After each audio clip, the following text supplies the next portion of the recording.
शिक्षकी व्यवसायातील सर्वात महत्त्वाचं कौशल्य कथन कौशल्य हे आपण या व्हिडिओतून अभ्यासत आहोत.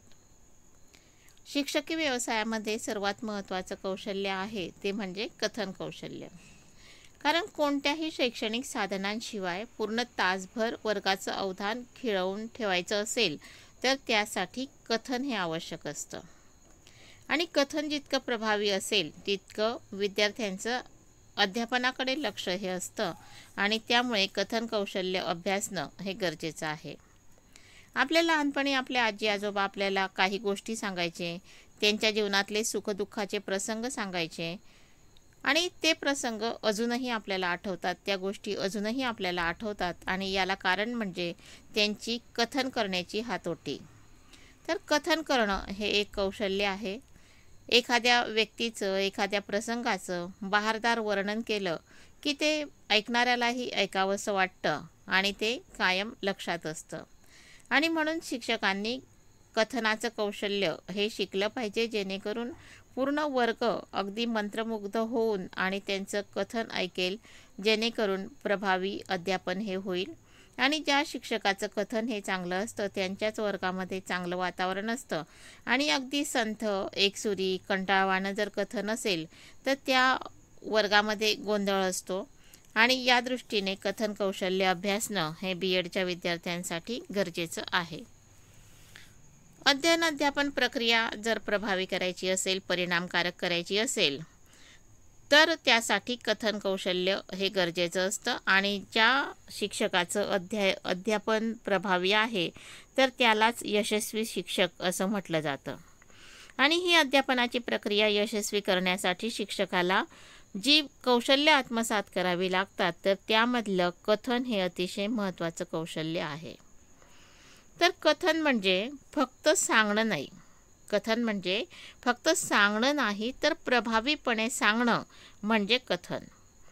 एखादी घटना, प्रसंग, कथा किंवा विषयभाग याचं तोंडी प्रभावीपणे विवेचन करणं, प्रतिपादन करणं म्हणजे कथन. एखाद्या विषयाच्या लेखी मांडणीला आपण लेखन म्हणतो. तसंच एखाद्या घटनेचं, प्रसंगाचं, वस्तूचं, विषयभागाचं तोंडी विवेचन किंवा प्रतिपादन करणं म्हणजे कथन. कथन ही एक कला आहे आणि कथन म्हणजे नाट्यीकरण नाही. प्रभावीपणे बोलायचं आहे पण नाटकासारखं बोलायचं नाही आहे. आपण खूप प्रभावी वक्त्यांची नावं ऐकलेली आहे, उदाहरणार्थ प्र.के. अत्रे, साने गुरुजी. तर यांचा जर आपण इतिहास अभ्यासला तर यांचं बोलणं जे आहे, यांचं कथन जे आहे तर हे अतिशय प्रभावी आहे. आणि त्यांचं संवाद करण्याचं कौशल्य, संभाषण करण्याचं कौशल्य हे अतिशय चांगले असल्यामुळे त्यांचं कथन हे प्रभावी होत असतं. तर कथन करणं ही एक कृती आहे आणि ती कृती शिकणं हे गरजेचं आहे. कथनामधून रसनिर्मिती ही झाली पाहिजे. तर कथनाचा प्रसंग हा प्रत्यक्ष पाठ घेत असताना शिक्षकाने केलेल्या तोंडी प्रतिपादनाशी असतो. उदाहरणार्थ एखाद्या पाठ्यांशामधील प्रसंग जर करुण रसाने ओथंबलेला असेल तर त्या प्रसंगाचं वर्णन इतके हुबेहूब झालं पाहिजे की विद्यार्थ्यांचे डोळे पाणावले पाहिजे. हास्यरस जर असेल तर विद्यार्थी खळखळून हसले पाहिजे. एखादं नयनरम्य दृश्य वर्णन जर असेल तर विद्यार्थ्यांच्या डोळ्यासमोर त्या शाब्दिक वर्णनातून ते वर्णन उभं राहिलं पाहिजे. तर असं प्रभावी कथन हे शिक्षकांना करता आलं पाहिजे. कथन करण्याची गरज काय आहे तर वेगवेगळे जे विषय आहेत तर या वेगवेगळ्या विषयांमध्ये कथनाची गरज असते. आणि अध्यापनामध्ये ज्या ठिकाणी माहितीप्रधान आशय आहे, भावप्रधान आशय आहे तर या प्रकारचा मुद्दा जेव्हा येतो की जो माहितीप्रधान असेल, भावप्रधान असेल तर त्या ठिकाणी कथनाची गरज असते. उदाहरणार्थ मराठीचा जर आपण विचार केला तर मराठीमध्ये अनेक कथा असतात, चरित्र असतात, आत्मचरित्र असतात, घटना असतो, स्वभावचित्रण असतं, प्रवास वर्णन असतं, नाट्यछटा असतात आणि या सर्वांचं वर्णन केलेलं असतं. तर मराठी भाषेचा शिक्षक कथनामधून हे तंतोतंत वर्णन उभं करू शकतो. उदाहरणार्थ इयत्ता 5वीला काखेत कळसा आणि गावाला वळसा ही नाट्यछटा आहे. ही जर चांगल्या कथनाने जर स्पष्ट केली तर विद्यार्थ्यांनाही चांगल्या प्रकारे समजते. तसंच काही व्यक्तिवर्णन आहे, जसं अहमद भाई यामध्ये व्यक्तिवर्णन आहे. दमडी हा एक पाठ आहे, तर यामध्ये एका गरीब मुलीचं वर्णन केलेलं आहे. तर असे जे पाठ असतात की ज्यामध्ये व्यक्तिवर्णन आहे, निसर्गाचं वर्णन आहे, तर या ठिकाणी चांगलं कथन करणं हे गरजेचं असतं. तसंच जे विषय आहेत, भाषेसारखे विषय, इतिहासासारखे विषय, इतिहासामध्ये वेगवेगळे प्रसंग असतात, वेगवेगळ्या घटना असतात, समाजसुधारकांची माहिती असते, प्रसंगाचं वर्णन असतं आणि यामध्ये आपल्याला चांगल्या प्रकारे कथन हे करणं हे गरजेचं असतं. भूगोलामध्ये सुद्धा लोकजीवन, नैसर्गिक प्रदेश यासारखं वर्णन करत असताना कथन हे आवश्यक असतं. त्या मानाने विज्ञान आणि गणित यामध्ये कथनाची जास्त आवश्यकता नसते, परंतु गणितज्ञाची चरित्रे सांगताना, संशोधकांची चरित्र सांगत असताना कथनाचा उपयोग हा होत असतो. मग कथन आणि व्याख्यान यामध्ये काय फरक आहे? तर कथन आणि व्याख्यान वरवर जरी फरक वाटत नसला तरी व्याख्यान हे सर्वसमावेशक असतं. कथन हा त्यामधला एक भाग होऊ शकतो. व्याख्यानामध्ये वेगवेगळ्या शैक्षणिक साधनांचा वापर करता येतो. कथनात मात्र शैक्षणिक साधनांचा वापर हा मारक ठरतो, कारण कथन इतकं प्रभावी असले पाहिजे की कथनाने तो प्रसंग, ते वर्णन हुबेहूब विद्यार्थ्याच्या डोळ्यासमोर उभं राहिलं पाहिजे आणि त्यामध्ये शैक्षणिक साधन वापरण्याची गरज पडायला नको. तर यासाठी प्रभावीपणे कथन कसं करावं यासाठी आपण कथन कौशल्याचे घटक अभ्यासू. तर यामधला पहिला जो घटक आहे तर तो आहे यती, म्हणजे पॉज. तर वाक्य जे असतं तर हे वाक्य आपण सलग वाचत नाही, तर योग्य ठिकाणी त्यासाठी थांबावं लागतं. त्याला थांबा म्हणतात किंवा यती म्हणतात, पॉज असं याला म्हणतात. आणि यामुळे काय होतं तर त्या वाक्याला अर्थ लागत असतो. उदाहरणार्थ एक वाक्य पाहू आपण. गौतम बुद्ध म्हणाले, सारथी हा माणूस कोण आहे? याला काय झाले आहे? याची अशी अवस्था का झाली आहे? हे जे वाक्य आहे तर या ठिकाणी आपल्याला योग्य ठिकाणी थांबा घेतला तरच त्या वाक्याचा अर्थ हा लागत असतो.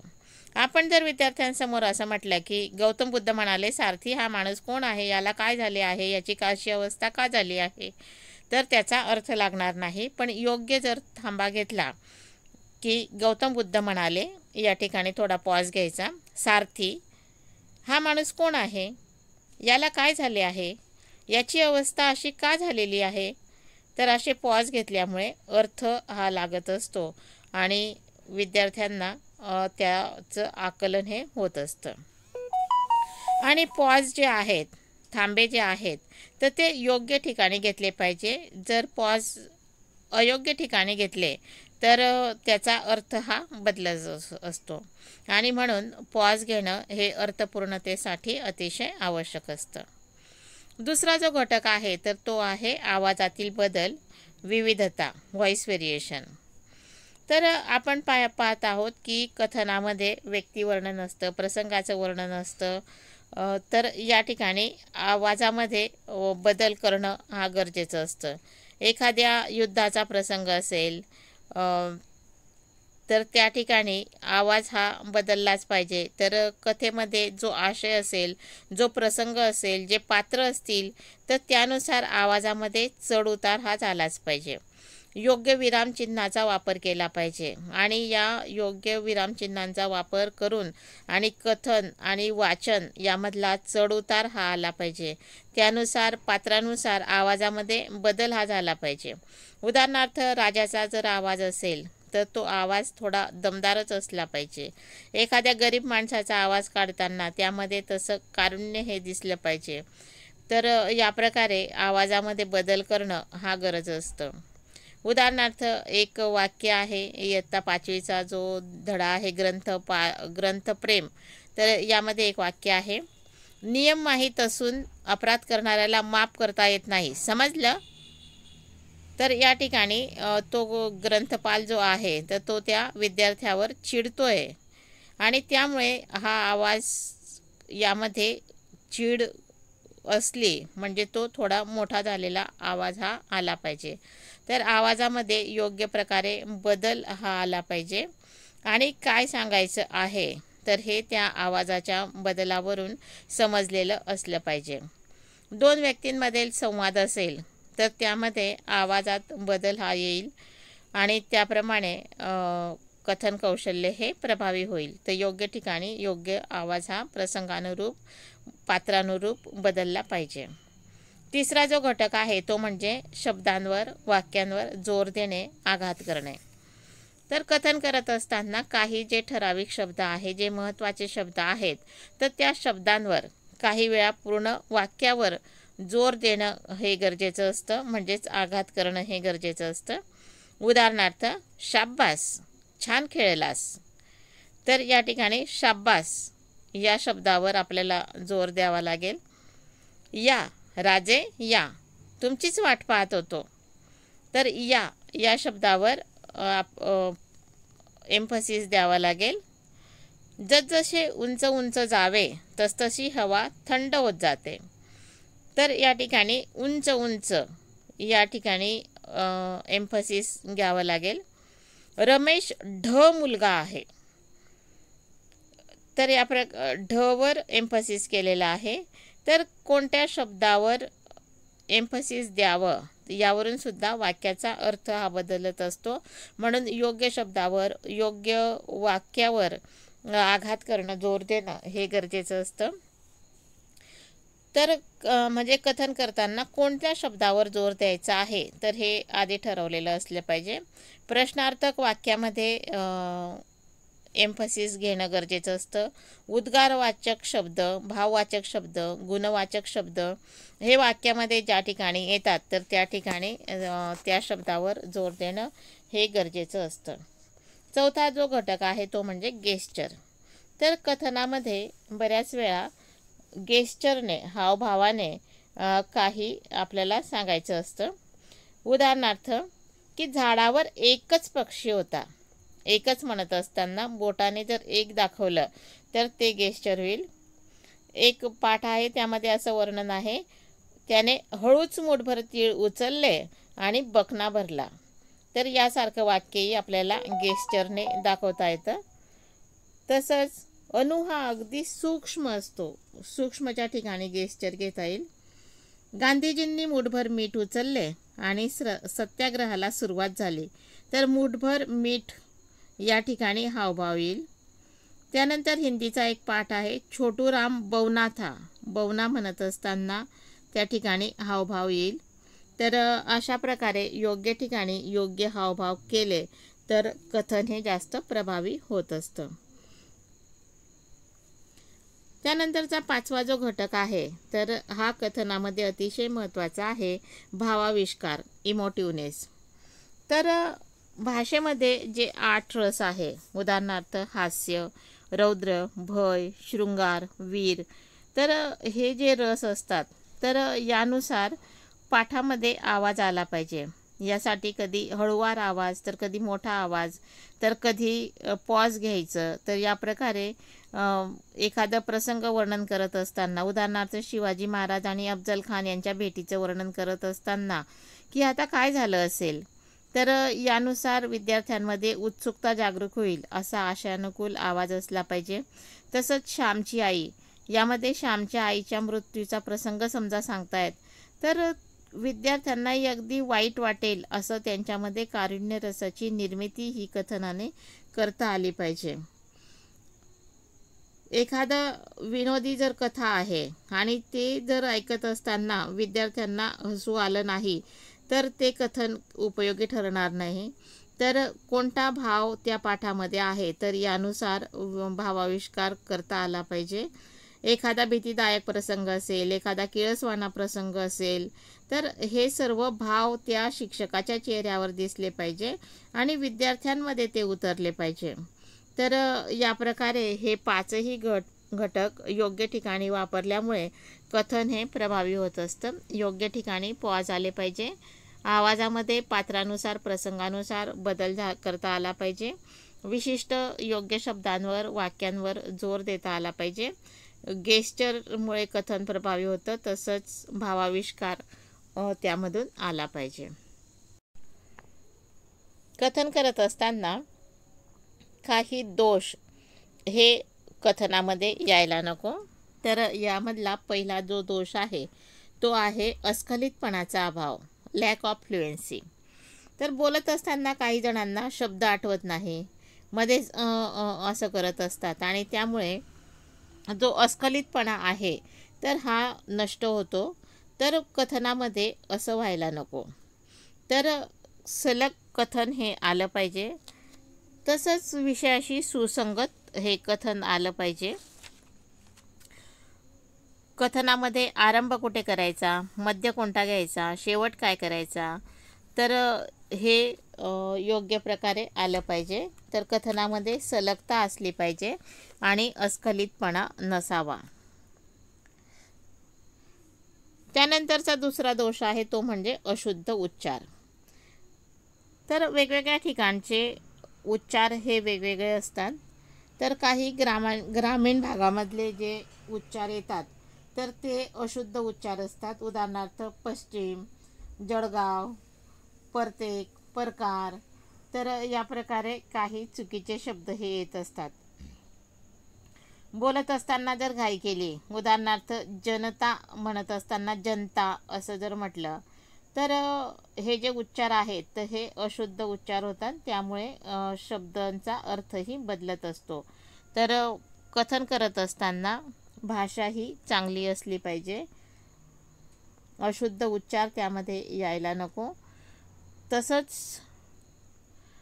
अगदीच अलंकारिक भाषा वापरत असताना ती कोणत्या वर्गासाठी आपण वापरत आहोत याचाही विचार केला गेला पाहिजे.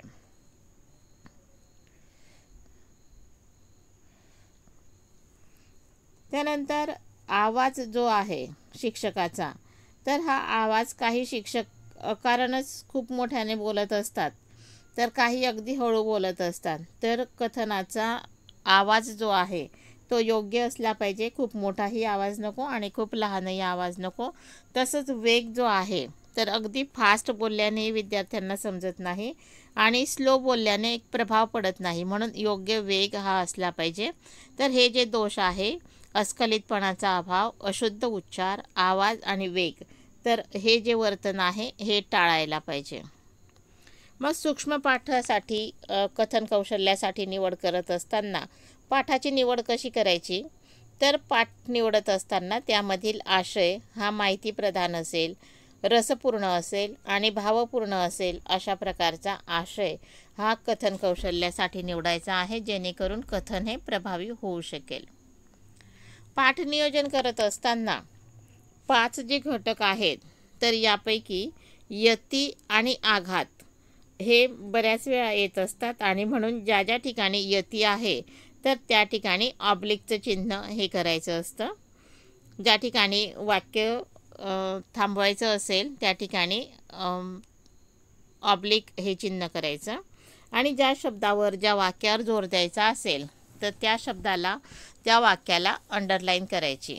तर या प्रकारे पाठ नियोजनामध्ये 5 जे घटक आहेत तर यापैकी यती ज्या ठिकाणी येईल त्या ठिकाणी ऑब्लिक करायचं आहे, आघात ज्या ठिकाणी येईल त्या ठिकाणी अंडरलाईन करायची आहे आणि बाकी 3 घटक ज्या ठिकाणी येतील, समजा भावाविष्कार ज्या ठिकाणी येईल त्या समोर भावाविष्कार असं लिहायचं आहे. आवाजातील बदल ज्या ठिकाणी येईल त्या ठिकाणी आवाजातील बदल हा लिहायचा आहे. तर या प्रकारे पाठटाचन काढायचं आहे. नोंद तक्त्यामध्ये या प्रकारे 5ही याचे घटक आणि 4 दोष हे सर्व नोंद तक्त्यामध्ये असतं. जसं यती, आवाजातील बदल, शब्दावर वाक्यावर जोर, हावभाव आणि भावाविष्कार. तर हे तुमच्या पाठामध्ये आले पाहिजे. आणि अस्खलितपणाचा अभाव, अशुद्ध उच्चार आणि आवाज, वेग तर हे यायला नको.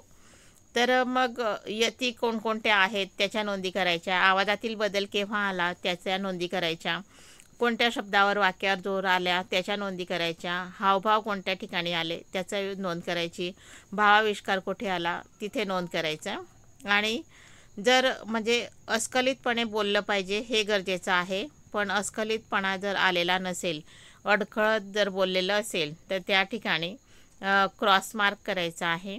अशुद्ध उच्चार आला असेल तर कोणता उच्चार अशुद्ध होता तेही लिहून ठेवायचं आणि त्या ठिकाणी क्रॉस मार्क करायचा. आवाज जर योग्य असेल तर याची नोंद होणार नाही, पण आवाज जर खूप मोठा किंवा खूप लहान असेल तर त्याची नोंद दोषाच्या ठिकाणी येईल.